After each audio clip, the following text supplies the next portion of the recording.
Good afternoon, everyone. Happy heat July. Everybody hot enough? But it's nice and cool in here. It's good to see everybody today. I am calling to order the Nashville MTA board meeting.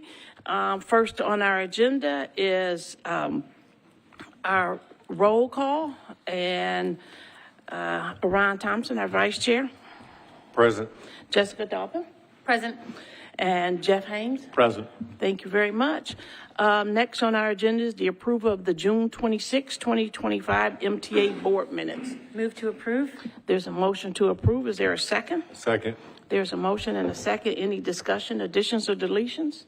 Hearing none, I will call for the vote. All those in favor of approving the June 26, 2025 board minutes, say aye. Aye. Board minutes are approved. Next on our agenda is the public comment section, and I will remind those making public comments that they have a 2-minute limit, and we do for you have the timer in front of you, so you'll all be able to see the timer. First, Peter O'Connor.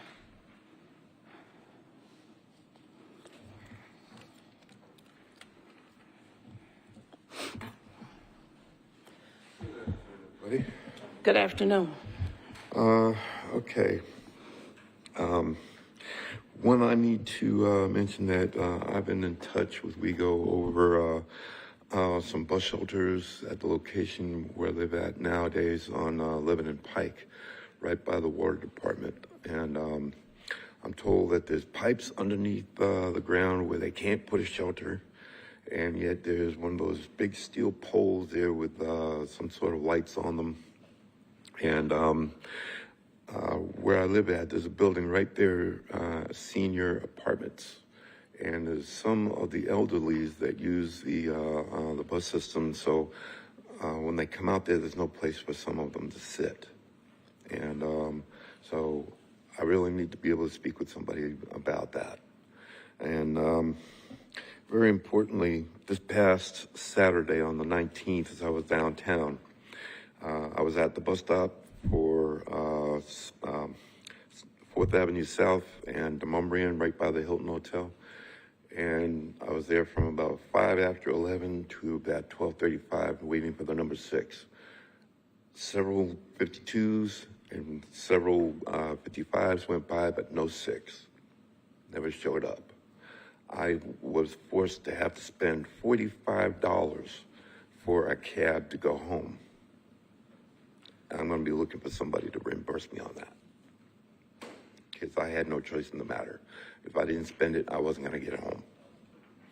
So there was another guy that was out there waiting along with me. I don't know, he disappeared shortly before I left. So I don't know if he jumped on another bus or what. I don't know what the story is, but he was about the same length of time as I was there. So I'd like to speak to somebody about that also. Thank you. Thank you. Next, I have, is it Cade Wooten? Did I pronounce that correctly? Okay, thank you.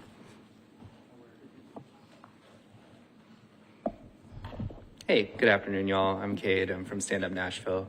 Good afternoon. I just wanted to let y'all know and get your awareness to an issue with allotment of connector cards. So WeGo provides these to the Office of Homeless Services to then distribute to individuals experiencing homelessness through their nonprofit caseworkers. And we've become aware that the allotment of those cards is very insufficient right now. Caseworkers haven't had access to connector cards for a few months now and cannot get new cards or replacement cards for lost cards. As you may know, the summer has been unsafely hot, and in a city with no cooling shelter, the main reliable, safe place for most people experiencing homelessness, the downtown library, has been closed for over a month. I also want to speak out against leaving rides up to the driver discretion, leaving free rides up to driver discretion that could have fatal consequences unless it's included in that drivers on super hot days have to allow free rides at request. By the time means-based free passes go into effect later this year, it could be too late. Please consider free system-wide rides on hot days or re-examine the driver discretion policy. And most of all, please issue more passes for our homeless neighbors. Thank you. Thank you.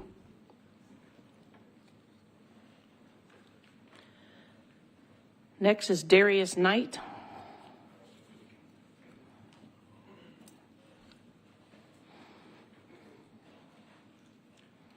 Good afternoon, all of you. Good afternoon. Hope y'all enjoying the hot weather. I want to kind of bring something to the attention. So I had said before that I had gotten assaulted a few months ago, and a particular person was released earlier than we anticipated. This person assaulted 2 police officers at Central when they arrested him after he assaulted me. We were all shocked that he did not fulfill his 1129. They released him earlier. He only served a month. And then he's been using WeGo services. I was told he was banned, but he's still using it. So I have bus operators who are texting and calling me, alerting me, hey, Darius, don't come out here on this route because he's out here on the stop, or he's down in Central, or he's on XYZ bus. The bus operators are not responsible for my safety. At least I don't think so. Look here, I've reached out to Mr. Odom about this particular situation. There was a conversation that I had with him, and it went left. He hung up. And literally the people that are creating problems for the bus operators, because this man has been threatening the bus operators for 6 months. And they've even been reporting it as well, and they're not seeing a change. The operators no longer trust him.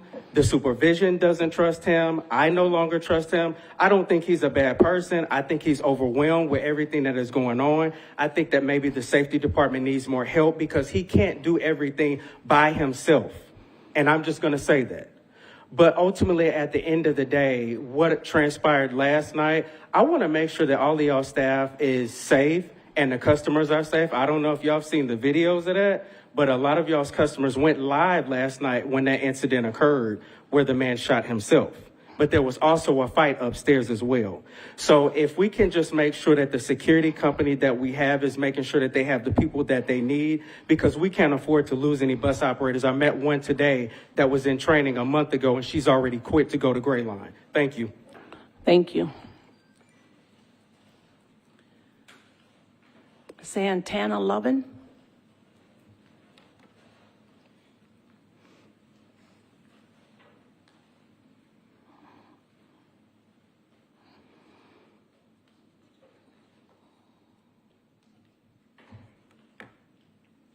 Hi, good afternoon. Good afternoon. Here I'm requesting for an extension of Route 34 to a possible just one more additional evening stop from 10:30 to 11:30. Because at this point, I myself am an employee in that area, and I depend upon the bus system to get me there. And so in the evening, because of the route ending at 9:30, I do not get off until 11:30, which technically about 11:30 I would be ready. There's many other people that are there with me in the same situation, and we're having to pay Uber or Lyft $25 to $35, sometimes even in the night. It's $45 for us to get an 8-mile trip back to go home. So, and this is every night. So we're spending that when it would be alleviated, all these people, not only workers, but also people that are there vacationing or maybe staying in the area, visiting Opry Mills or the hotel, because they would have that access also. The mall closes, however, those employees also have an hour of time where they have to prepare the store before they can leave. So they're in the same situation. Like I said, it's across the board. It would definitely help out many people. And my second request that I had also was that something that maybe possibly might feed back with the original request about the connector passes. And, you know, this is not something I have knowledge of, but I've been on the bus for a while now, and I've noticed that there are many groups that do give out passes to certain groups of peoples, you know, that are eligible for those free passes. However, to me, there are children that ride our bus, there's elderly, there's all different age groups and different needs in a city where carbon credits will soon be something that we will have to absolutely adhere to. It is coming, we know that. And the city itself could prepare for those carbon credits with the bus system by making it free for everyone. I spoke with Ms. Lovin. Yes, the Thank time's you. up. Yeah, it is. So Thank you, though. I was appreciate hoping your they could comments. use funding from education or the lottery or entertainment, not with supplies. Okay. Thank you very much. Those are all the comments that I have today. Is there anyone else wishing to make a comment that has not had an opportunity to fill out a form? Is there anyone else wishing to make a comment? Seeing no hands up, that will conclude our public comment section of our agenda. Next on our agenda is the information-only items. We have 3 items: the monthly financial, the monthly operating statistics, and upcoming procurement projects list. Any board member wishing to have any discussion about any of those 3 items? Chair, I did have one about the procurement project list. Just a statement, I think, and I mentioned this, I think, in kind of passing, but if we can start seeing about maybe a forecasting, that we can start looking at projects or procurement projects ahead of time, right? And so that way we're seeing them, whether it's 6, 8, whatever months, ahead of time, that'd be good to start having those. So. And I do see Mr. Malone, who's responsible for that, taking in your comments. So thank you very much. Anything else? Any further discussion on any of the items? Hearing no request for any of those to be taken out, we will move to our next agenda item, which is a consent agenda items, but we have no items this month. Next, I will turn this over to Operations and Finance Committee. Ms. Dolphin. Thank you so much, Madam Chair. Time for Operations and Finance, and we have one action item before the board today. It's, I think that this printout is the sheet that we should be working from, correct? Yes. Okay. Be amended. So it's M-A-25-021. We're going to hear about the Smart Grant Contract Awards from Dan Freudberg. Welcome to the stage. Good afternoon. Thank you. Good afternoon. So in summer of last year, WEGO applied for a competitive discretionary grant through the U.S. Department of Transportation for a program called SMART, or strengthening, I always have to look it up, strengthening mobility and revolutionizing transportation. And in December, we learned that we received the award for that application. Shortly thereafter, there was a change in administration in DC, and so the process was delayed somewhat, but we're finally ready to move forward with the contract agreements for that project. So as a brief background for what that project entails, included in our application was essentially ways to provide more reliable transit service on one of our most heavily congested corridors, which is Murfreesboro Pike, Route 55. It's one of the most heavily congested, but it also has the highest ridership of any corridor in our system. And we also have some of the most significant service reliability challenges on that corridor. So we have on-time performance challenges, but we also have challenges with it being a very frequent service, buses scheduled to run every 10 minutes, buses ending up stacked on top of one another in a phenomenon known as bus bunching. And that can happen when one bus starts to fall behind schedule by a little bit. They start to pick up more and more passengers, and so they tend to get further behind, and you lead to this these issues with reliability where you can have these gaps in service due to bus bunching. So we're looking at different ways that we can tackle those kinds of service reliability challenges through this project. We have a number of partners that we're going to be working with on the project, including Vanderbilt University, who's also going to be working with Penn State University, a transit signal priority company called LYT, L-Y-T, Nashville Department of Transportation and Multimodal Infrastructure, a company called MyoVision that provides technology for traffic signal controllers, Transit app, which provides real-time information to our customers, Swiftly, which will be providing a number of tools to help our operators and dispatchers manage service, and then March Networks, who we use for our onboard video equipment on the buses.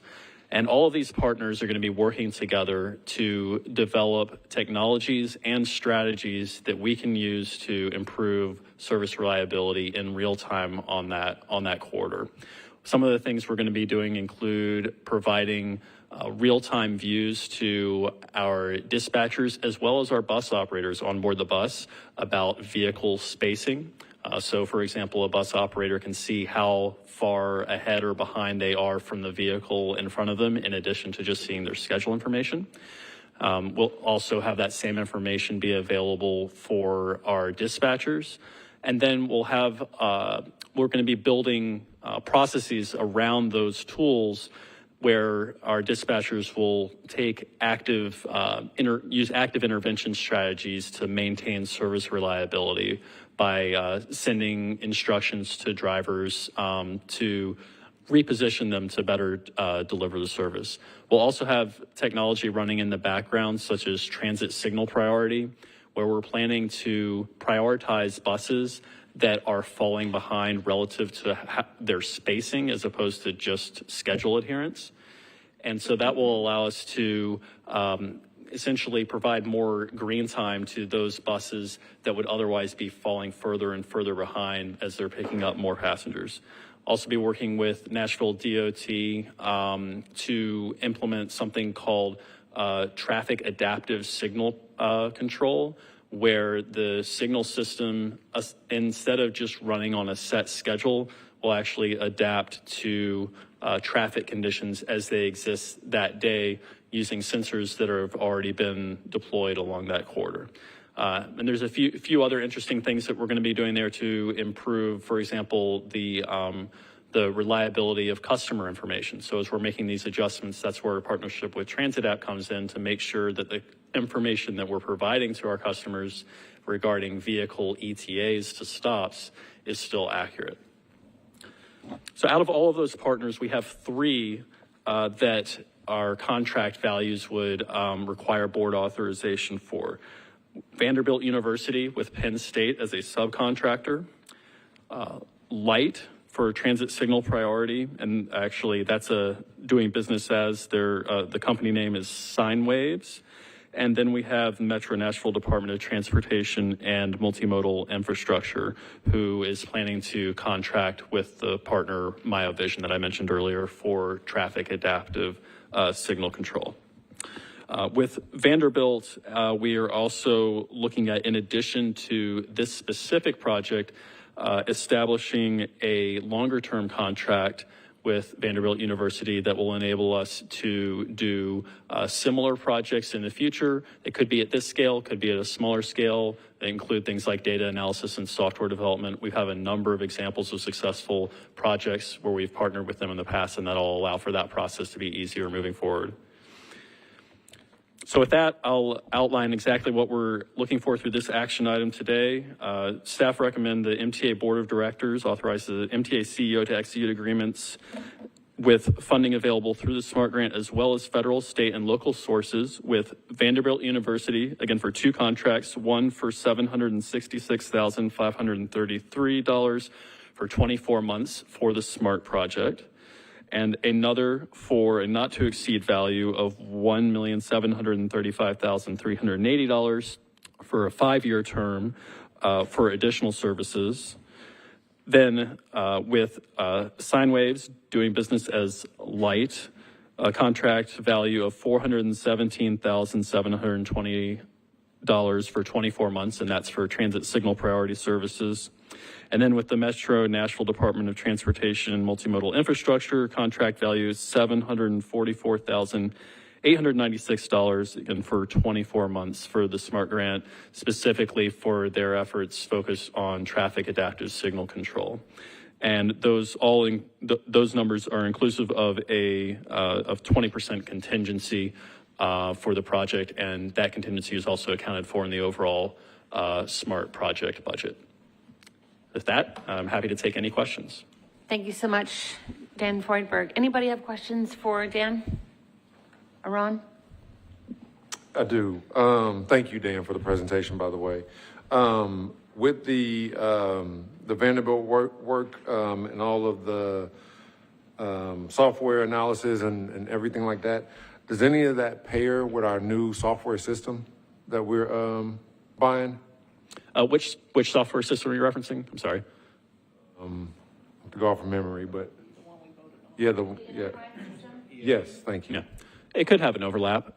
So one of the things that we're looking at with enterprise asset management is predictive maintenance and adjusting preventive maintenance schedules to account for vehicle usage and vehicle asset condition.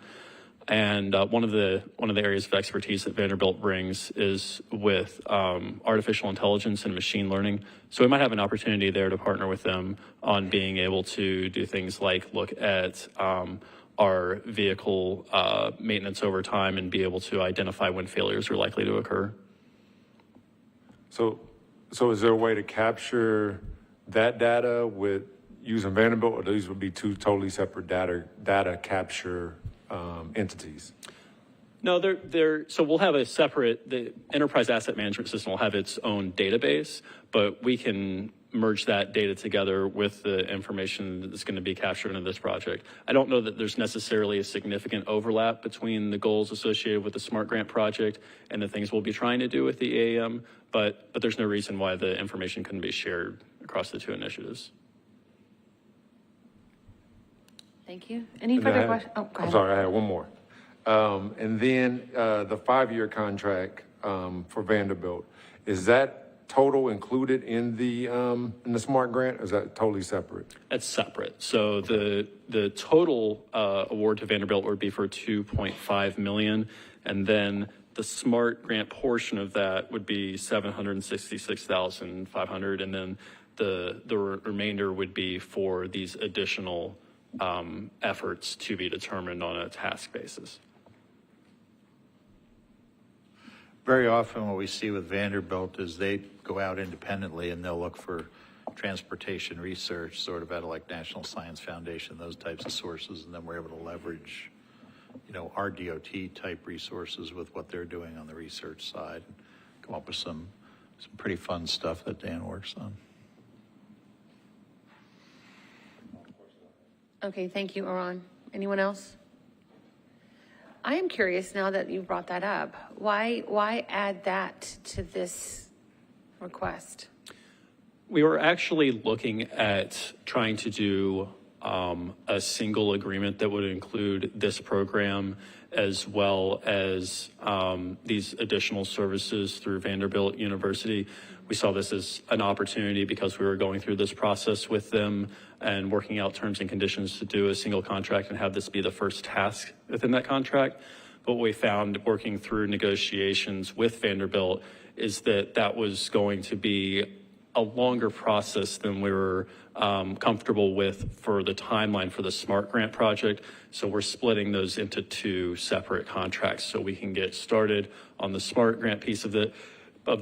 We'll have your approval to move forward with putting that agreement together for Vanderbilt for the longer term initiative, but that's going to be a more extended process. Great. So are some of these funds we're using to pay for this, will that be the Choose How You Move funds? They could be, yes. It'll be a combination likely of discretionary funds through competitive grant awards like this that we may be prime on, or that perhaps Vanderbilt University applies through. But some of those require, a state or local match. And then there may be other initiatives that, where we see a need and we're able to leverage purely local funding to advance that.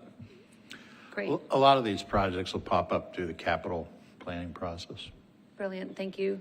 One more question while I have you up here, Dan. You gave a lot of background for what we're asking and the amount of money we're asking for, but could you translate that into what we're going to be getting out of it, how it's going to revolutionize our transit? Sure. Thanks. The outcomes that we're looking for are reducing the instances of people having to wait extended periods of times for buses. When we promise them a bus every 10 minutes and they end up having to wait 20 or 30 minutes. That's really the core outcome that we're trying to achieve. And the way we're trying to do that is through better tools that we can provide to our dispatchers and our operators to know what's going on, how far ahead or behind vehicles are relative to, the vehicle in front of them. The strategies and processes that go into place to take that information and make decisions. So we're looking at AI tools, for example, that Vanderbilt University will develop to take what's happening now and what's happened in the past and present options to our dispatchers for corrective actions that they might take. And then we'll have the optimization of the traffic control network through transit signal priority and traffic adaptive signal control to be able to try to reduce intersection-related delays and preferentially reduce those delays for those vehicles that are falling behind. Okay, so not necessarily expediting the time it takes to get down the corridor, but just keeping and preventing the bus bunching and making it the service more reliable. The traffic adaptive control should reduce overall travel times by improving travel speeds just for general traffic. And of course, we're in that traffic with everyone else. But the transit signal priority piece specifically is focused on the service reliability aspect. It'll also improve speeds a bit by taking those vehicles that were moving the slowest and get them through a little bit more quickly, but the focus there is really on reliability. Okay. Is this something that we plan to take to other corridors? Yes.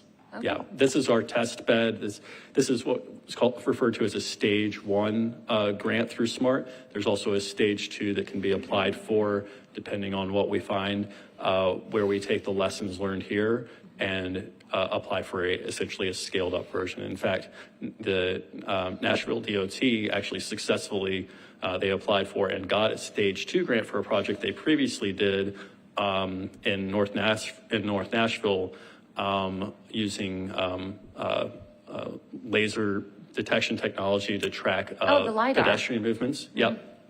They call it LADAMs. And so they're actually going to be deploying that on Nolensville Pike for their project. And we're looking at ways that we might be able to leverage that same technology on Murfreesboro as part of this project as well. Gosh, I have to applaud the collaborative effort here. All these different entities being named and working together. How incredible. I can't wait to see the results. So any other questions for Dan? Okay, Aaron. One more question. And that is with the LYT transit signal priority, does that technology stay with us once the pilot is over, or do we have to re-up again each time?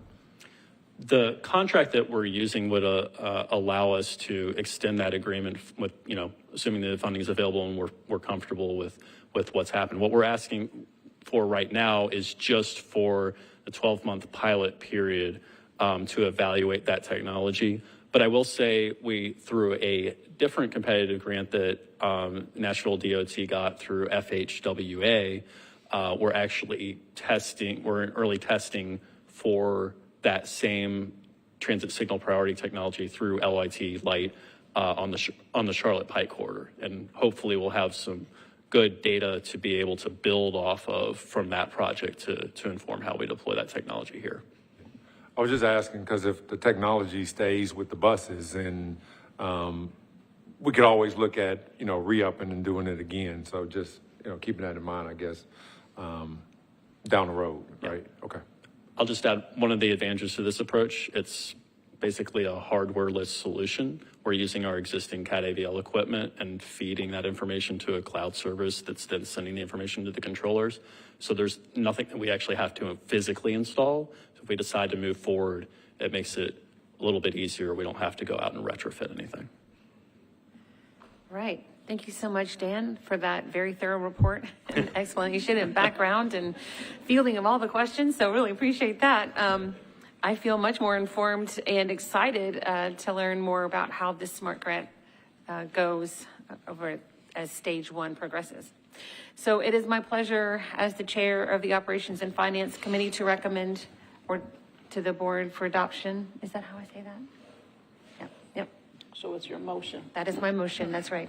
That is your motion to approve the SMART grant contract awards as they have been submitted by staff to Vanderbilt University SendWaves DBA LYT, and Metro Nashville Department of Transportation and Multimodal Infrastructure. With that, can I have a second?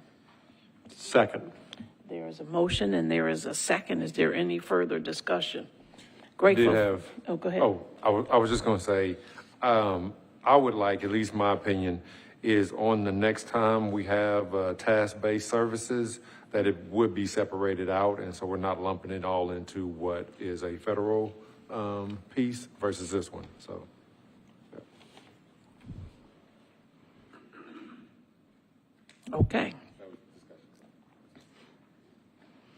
So with that, we have a motion and we have a second, and any other discussion? Hearing no further discussion, I will call for the vote. All those in favor say aye. Aye. The motion carries. We have smart grant contracts. Dan, good job. Madam Chair, I believe this concludes the business of the Operations and Finance Committee. It is my pleasure to hand it back over to you. Thank you very much. Well done. So, New Initiatives and Community Engagement Committee. Mr. Thompson, you have nothing on your agenda. But you can always ask a question about maybe what could have been on your agenda. I'll stop teasing. I'm just teasing you. But thank you. But you don't have anything. But I don't know if you have anything you wanted to add. No, I don't. I don't have anything at all. Okay. Thank you. Next, I get to turn this over to our board secretary, Margaret Bill. Thank you, Madam Chair. So this is the time of year in July that we do two things. One, we elect officers, and two, we have our annual ethics review. So let's take the election of officers first, and I'll take nominations. Currently, our board chair is Gail Williams, and our vice chair is Aaron Thompson, and I'm the board secretary. So, and that's a charter office that I hold. So I will take nominations, and you can nominate both chair and vice chair if you want together, or you can do it separately. So the floor is open for nominations for chair and or vice chair.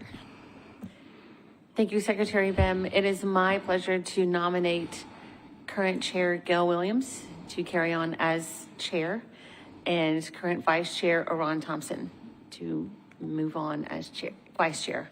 Thank you. Is there a second? Second.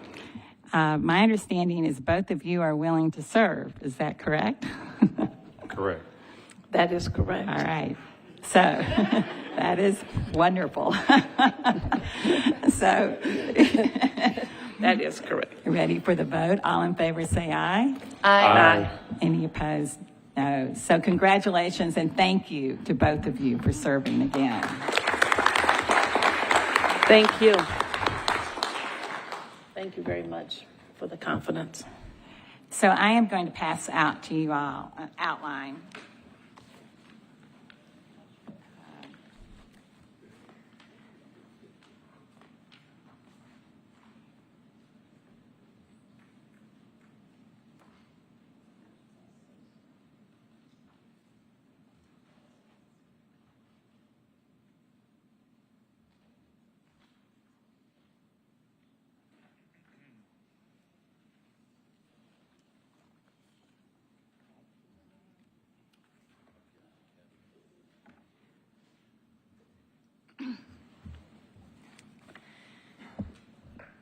So this is our annual review of the ethics obligations of the board members, but it also includes employees of MTA.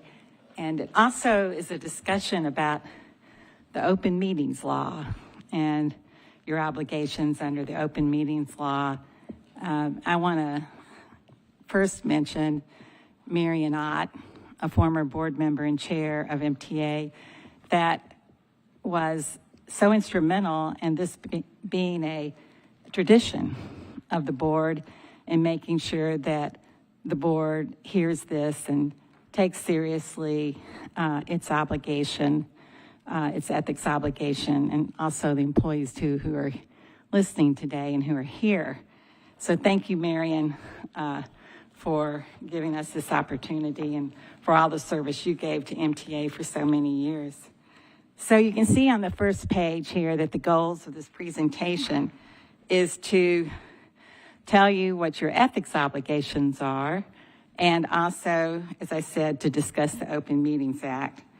But what is contained in the board packet, for those who have that, is our Code of Ethics. And this was adopted by MTA in 2007. The state law required that every local government agency have a Code of Ethics, and we adopted MTA, the model Code of Ethics that's in state statute.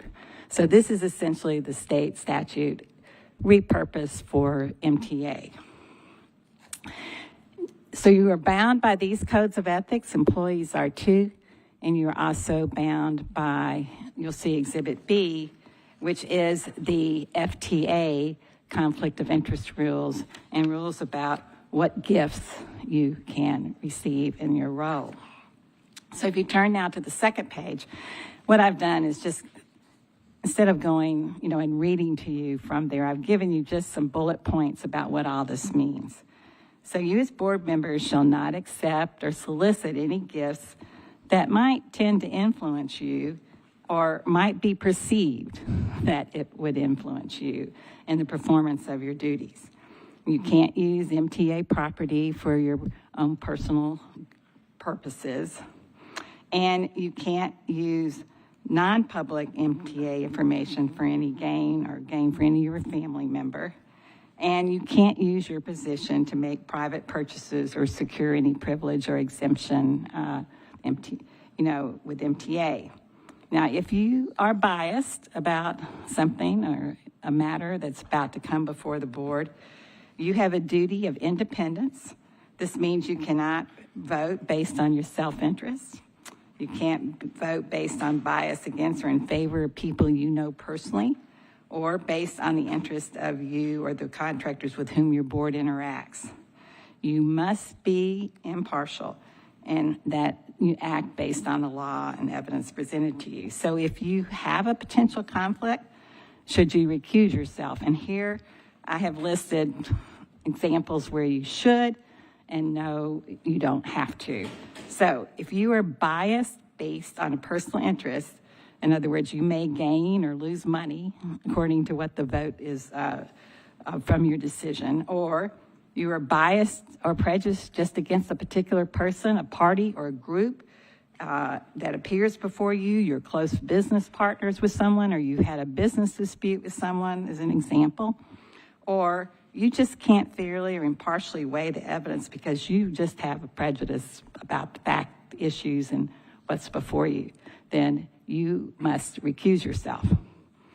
But you don't have to if you will not gain or lose money fairly from your decision, and you can still be objective and do not believe your participation will cause an appearance of impropriety. But in that case, you must disclose the potential conflict, but state that you believe that you can be unbiased. So I've had some of you from time to time call me because you saw something was on the agenda and you wondered if you needed to even disclose a conflict of interest, even though you thought you could fairly vote on the issue. If you really ever have an issue about this, please feel free to call me.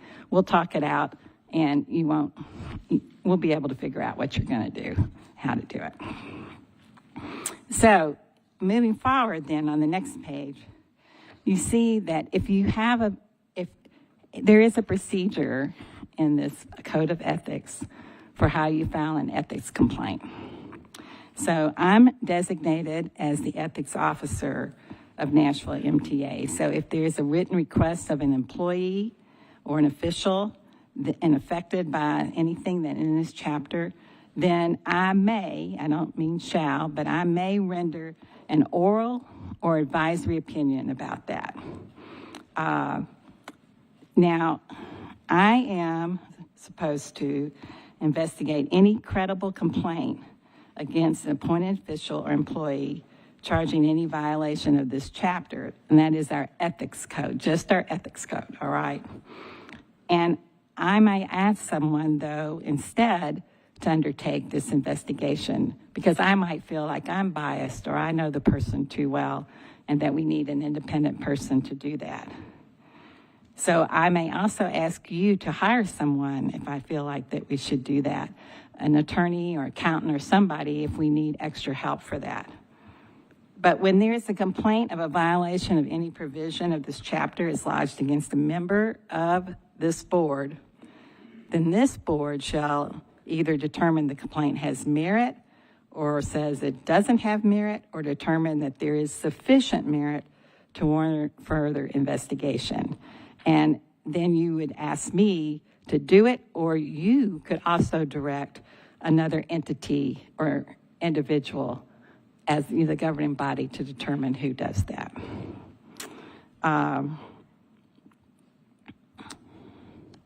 So I think that's the most important thing for you to know, what happens if there's an ethics complaint before the board or if there's one that is lodged against you for another purpose. So let's go now to page 4 of this handout about the Open Meetings Act. So I have some titles here. What is a meeting? What is deliberation? What is adequate public notice? So the Open Meeting Act requires that the meeting be, your meetings, be in the open with adequate notice to the public. And a meeting is the convening of 2 or more of you, of a governing body with the authority to make decisions, and that's what you all have, for a recommendation, or to make a decision or to deliberate toward a decision.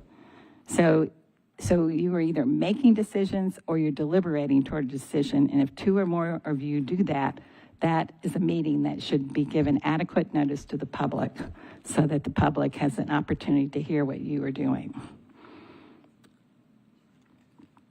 So what is deliberation? And I think that is really one of the hardest questions. What does that mean? And it means, and this is what the courts say, to examine and consult in order to form an opinion, to weigh arguments for and against a proposed course of action. And just the mere giving of information, you're just sitting there and you're getting information.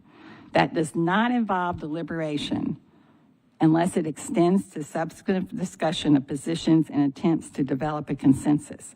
So if you're just sitting there and someone's making a presentation to the whole board, then that's not a meeting for purposes of needing to give notice.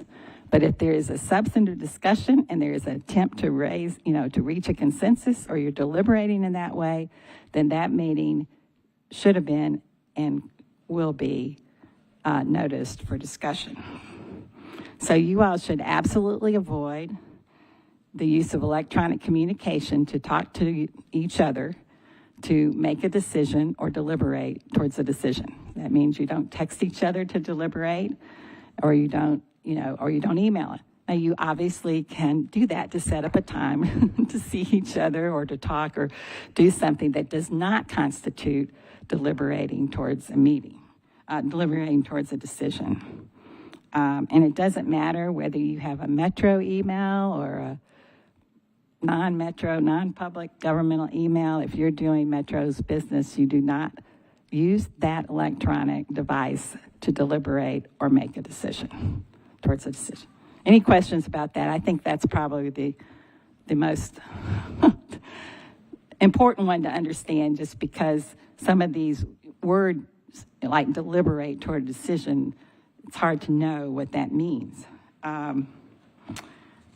And we're going to go over what is not a meeting on the next page, so I think there's some good examples of that. But what does it mean to give adequate notice? So there are 2 types of meetings: regular meetings and special meetings. So the MTA board has a regular meeting once a month. And the state statute just says you have to give adequate notice without a whole lot of discussion about what that means, except that you fairly inform the public under the totality of the circumstances what's about to happen.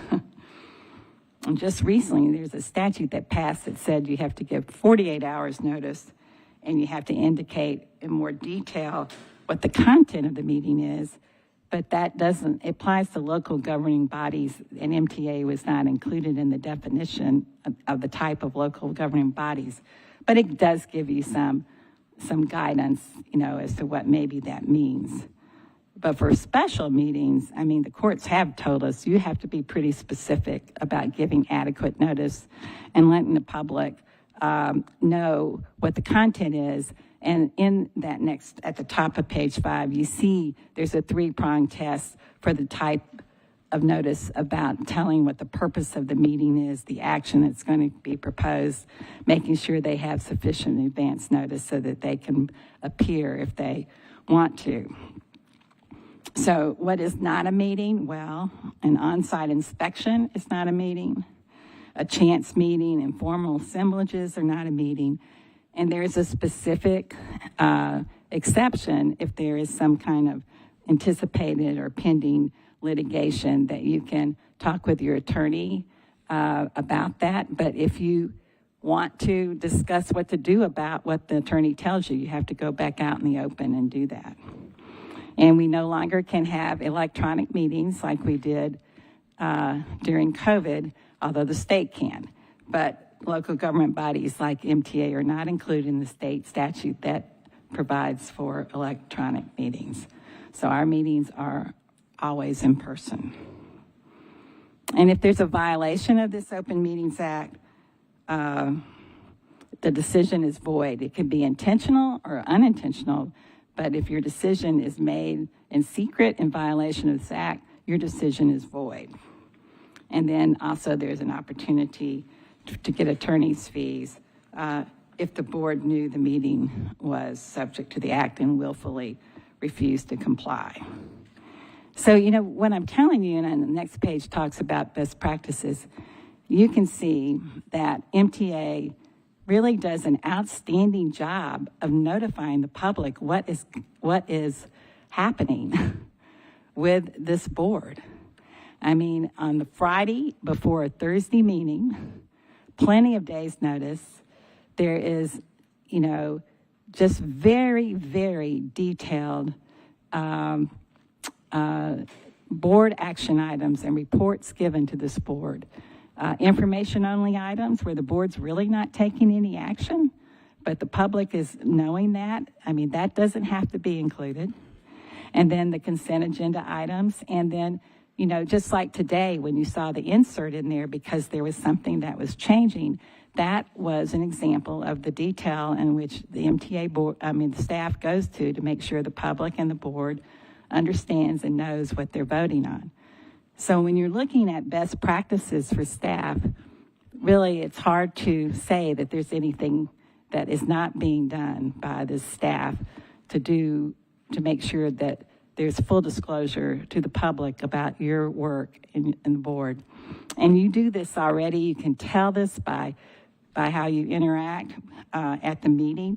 But obviously, as a board member, before each meeting, you should review the agenda and look at the documents and be prepared to make an informed decision, and that, we can see in the public that is what you're doing. So I've gone over this pretty quickly. This is here for you all, this outline for you to have in the future. If you want to keep it, obviously I keep it. I am always available or someone from my office if I am out of town to help in any way that we can. It is you're a volunteer. You have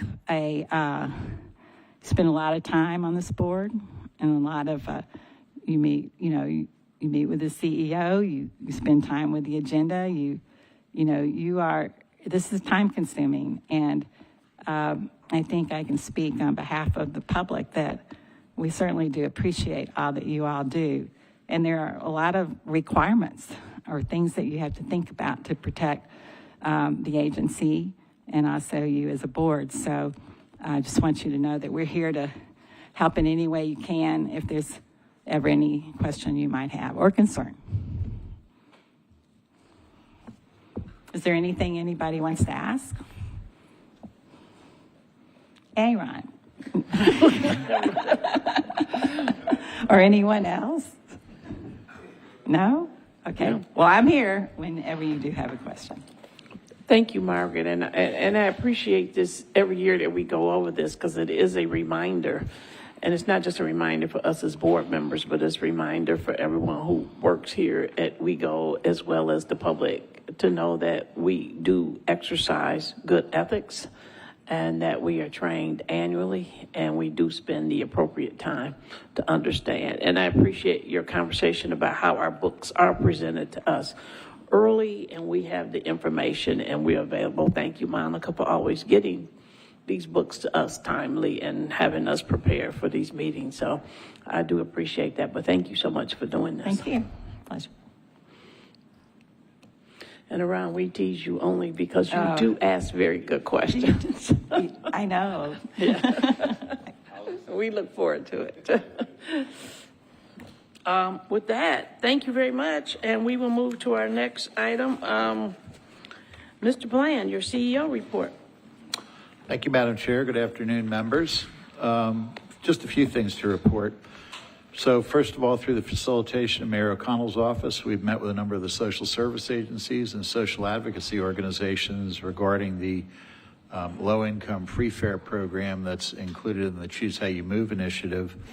Preliminarily, the program is being branded as the Journey Pass program, and at your August meeting, staff will be providing an overview of the preliminary design of that program. That'll be followed up in all likelihood in October with a recommendation for action to adopt the program structure and begin implementation in November. And like all of our significant service and fare change initiatives, that will go through the federal Title VI review, and that information will be provided to you at that time. This past month, we've initiated the first round of service expansion using funding generated by Mayor O'Connell's Choose How You Move program, and it's gotten off pretty smoothly. The focus has been on off-peak frequency improvements on a number of our routes because that does not require additional fleet. So again, thus far it's gone fairly smoothly, and we continue, thanks to our HR and training departments, continue to add new operators to the fold to relieve pressure on some of our existing staff. And in June, you might recall, we did an earlier adoption of the weekend access on demand service. So that was operational for the full month of June. And we covered just under 2,000 trips on weekends for access on demand, which was about 22% of all access on demand trips for that month. So certainly it was a service that was well received and well needed. Earlier this month, I joined several of our WeGo staff, some of them are in the room, at the annual meeting of the Conference of Minority Transportation Officials in New York to participate in their annual CEO Summit.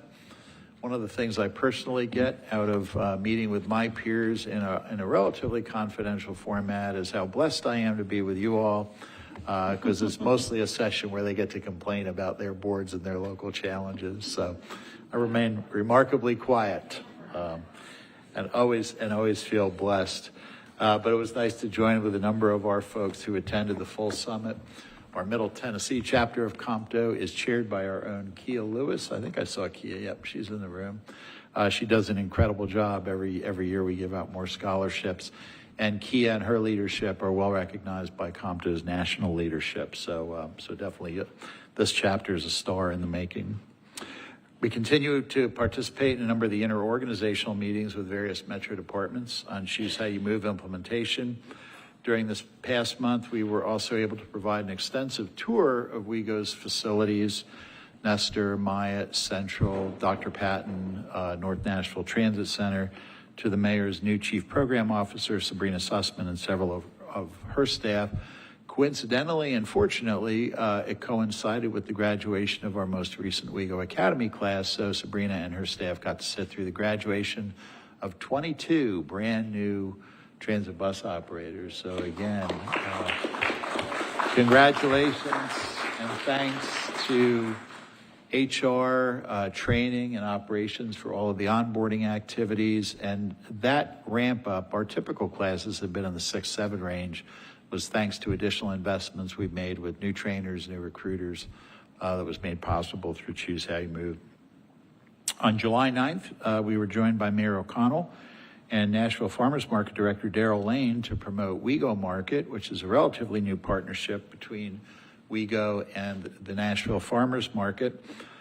Twice a month, we have vendors from the market put up their stands on the plaza outside Central to allow our riders to avail themselves of their goods and fresh produce and vegetables. Gail was there to provide some remarks. So I think we can speak to the quality of the products being offered by the vendors. So we really appreciate that partnership with the farmers market. Mark your calendars. The next WeGo Market is on August 13th, right, Zita?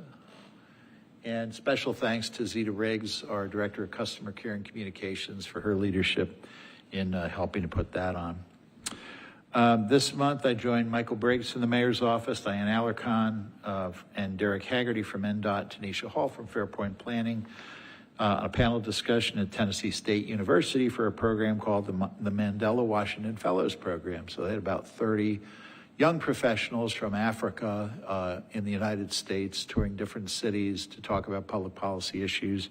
And they had a specific interest in the transportation program here in Nashville. So we had a lot of good discussion on the interaction between public engagement, design, operations, and how all that's delivered to the public, and a lot of great questions from the folks who came from Africa. Report a few things on the RTA side. Design work's continuing on the public improvements to Donaldson Station, including the development of a 6-bus bay transit center, relocation of the access road, relocation of above-ground utilities, new traffic signal and quiet zone improvements at 2 of the grade crossings. This upcoming month, we'll be meeting with 2 of the committees of the RTA board to review some of the options we have under the joint development negotiations that have been pending with HG Hill and Southeast Venture, so we'll keep you apprised of that. And I have indicated, I think, to all of you that probably in the next month or 2, we'll have Debbie kind of come up and provide an update to the MTA board on that project. Even though the project itself is an RTA project, it will have a significant impact on MTA operations through the creation of the Donaldson Transit Center. We finally and successfully closed on the property we need to construct a park and ride facility in the city of Murfreesboro. And I have to give thanks, applause, and appreciation to Vince Malone for his perseverance. I thought this deal might outlive all of us, but the property we acquired is immediately adjacent to the city of Murfreesboro's new transit center. So it'll be a great opportunity for us to provide intermodal connections between regional service and local service in Murfreesboro. Next steps in the project, we're getting ready to demolish the building that's on site, and Lydia and her team are engaged in the design activity for that parking lot, working with the city of Murfreesboro, both on the design and the permitting and the code activities on that, but also making sure that the integration with the existing facility is strong. So ultimately, our temporary park and ride facility that we have in Murfreesboro now will relocate to that site, and the 84 Murfreesboro Express will operate out of the Murfreesboro Transit Center, so there'll be immediate direct connections between regional and local service. Again, in the category of thank you and job well done, I want to congratulate Andy and Nick Pachenka and the operations group for a successful transition of regional bus operations from our prior operator, Gray Line of Tennessee, over to Anchor Bus. By all accounts, I know my phone and email and texts weren't ringing off the hook, so Nick, I think it must have gone pretty well. I haven't seen like trip cancellations blow up on regional service, so truly appreciate all the work that went into, really by all the operations staff, Carl Rokas and his team, and making sure that the buses were transferred from one operator to another. And certainly want to thank Anchor for their hard work in deploying that, but also thank Chuck Abbott and the folks at Gray Line for many, many years of strong service to the RTA. So I know the selection committee for that had a tough decision to make, but we're looking for many years of a positive relationship with Gray Line. And unless there are any questions, Madam Chair, that concludes my report.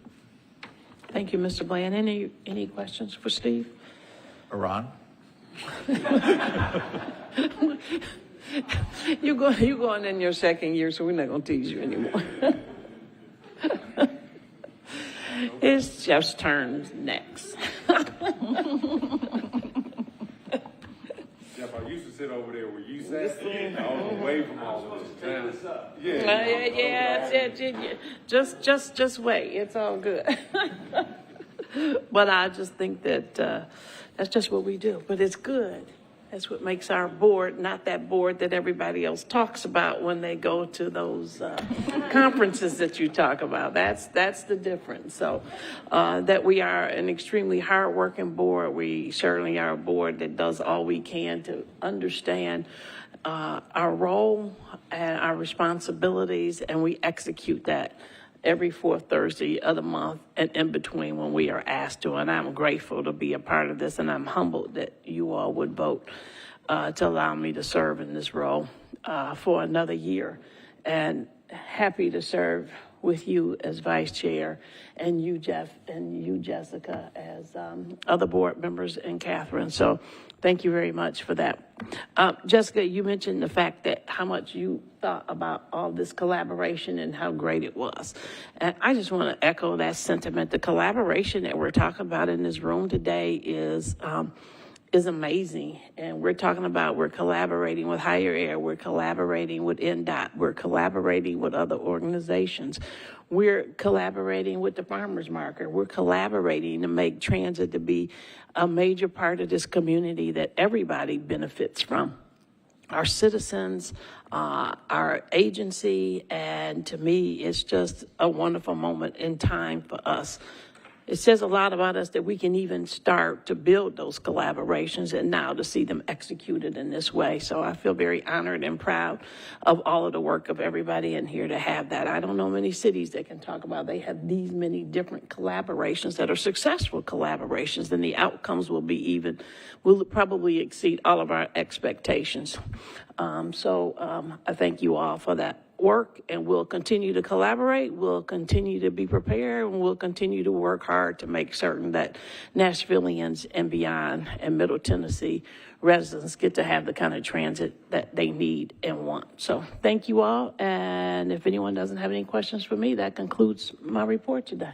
You have a question?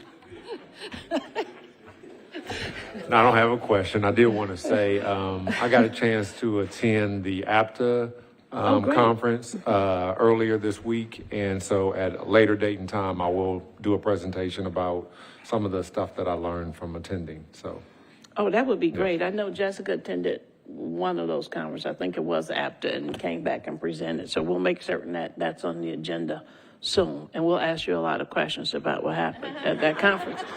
So bring your questions, it'll be fun.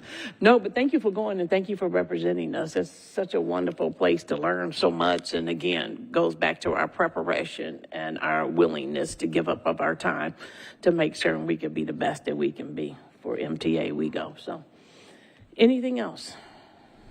Hearing nothing else, with that, I will move for adjournment. We are adjourned.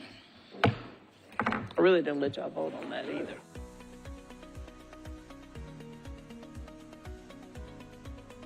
This has been a service of the Metro Nashville Network. If you would like to see this presentation again, or for more information on this and other programs, visit nashville.gov.